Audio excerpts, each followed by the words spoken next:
dan sore itu adalah sore yang takkan pernah benar-benar berakhir bagiku. Hujan deras mengguyur persawahan dengan kasar, memaksa aku yang sedang memancing untuk berlari mencari perlindungan. Satu-satunya tempat terdekat adalah sebuah danau tua di tengah sawah. Begitu aku masuk, bau tanah basah langsung menusuk hidung, bercampur dengan aroma anyir karat dari paku-paku atap yang mulai rapuh. Hari cepat sekali gelap.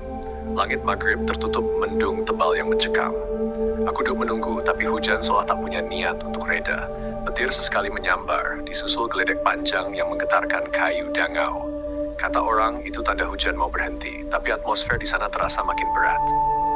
Tiap kali kilat menyala menyinari dinding bambu yang bolong-bolong, aku merasa ada yang aneh. Bayanganku sendiri di dinding, gerakannya sedikit terlambat. Awalnya aku anggap itu cuma lelah.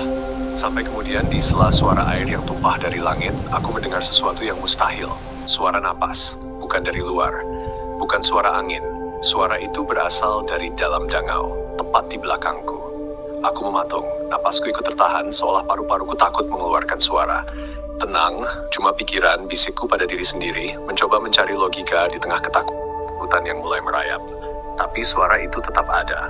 Halus, berat, dan terdengar seperti seseorang yang sedang mati-matian menahan tangis. Petir menyambar lagi, lebih terang dari sebelumnya.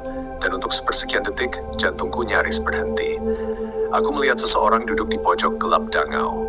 Sosok itu memiliki wajah yang sama persis denganku. Matanya merah, dan ia memberikan senyum tipis yang terasa sangat salah. Akhirnya kamu sadar, katanya pelan. Aku berdiri refleks. Tubuhku gemetar hebat. Begitu petir berikutnya menyambar, sosok itu hilang. Hujan tiba-tiba reda secepat ia datang. Tanpa pikir panjang, aku turun dari dangau dan berjalan setengah berlari menuju rumah. Sepanjang jalan setapak yang berlumpur, aku merasa diikuti. Tapi setiap kali aku menoleh ke belakang, tak ada siapa-siapa. Hanya hamparan padi yang bergoyang tertiup angin dingin. Malam itu, saat hendak ganti baju, aku bercermin dan menemukan bekas lumpur di bahu jaketku. Padahal, seingatku, aku tidak pernah jatuh atau bersandar pada dinding yang kotor. Sejak sore itu, aku tidak pernah benar-benar sendirian. Awalnya hanya perasaan, seperti ada orang yang berdiri tepat di belakangku saat aku mencuci muka di kamar mandi, atau bayangan yang duduk di sudut kamar saat aku berpura-pura tidur. Aku terus menghibur diri bahwa ini hanya sugesti atau sisa trauma. Sampai suatu malam, aku terbangun karena merasakan embusan napas dan bisikan tepat di telingaku. Aku capek nunggu. Aku membuka mata. Gelap total. Tapi aku tahu pasti ada seseorang di kamarku. Aku tidak berani bergerak, apalagi menoleh. Sekarang giliranku.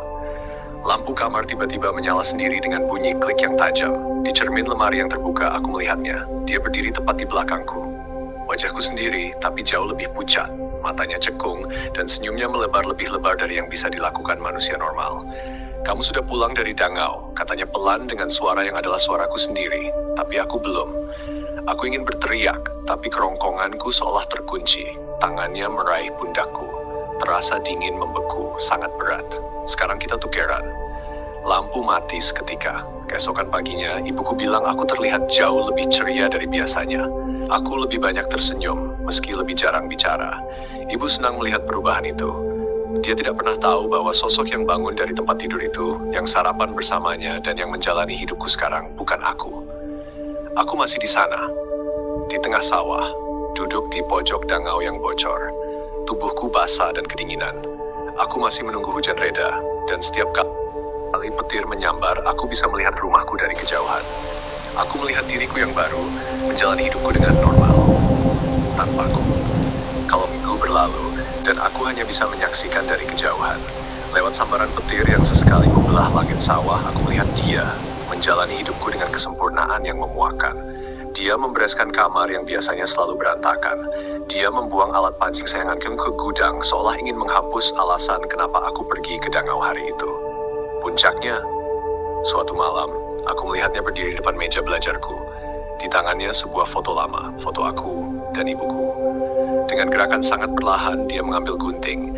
Dia tidak merusak foto itu secara kasar. Tidak, dia memotong bagian wajahku dengan sangat rapi. Lalu, potongan itu dibakarnya di atas asbak. Setelah itu, dia mengambil kamera, berpose dengan senyum lebarnya yang ganjil, mencetaknya. Dan tanpa ragu, dia menempelkan wajah barunya tepat di atas wajahku yang telah hilang. Ibuku lewat di belakangnya, mengelus pundaknya, tersenyum hangat melihat foto itu. Ibu tidak sadar warna mata di foto itu sudah berubah. Ibu tidak sadar anaknya yang asli sedang menjerit di tengah sawah yang sunyi. Suaraku teredam oleh suara katak dan rintik hujan yang seolah tak pernah berhenti. Lalu, dia menoleh ke arah jendela kamar, menatap langsung ke arah sawah, ke arah dangaunya, ke arah aku. Perlahan dia mengangkat jari telunjuknya ke bibir. Shh. Tirai jendela ditutup, dan untuk pertama kalinya, duniaku benar-benar menjadi gelap total.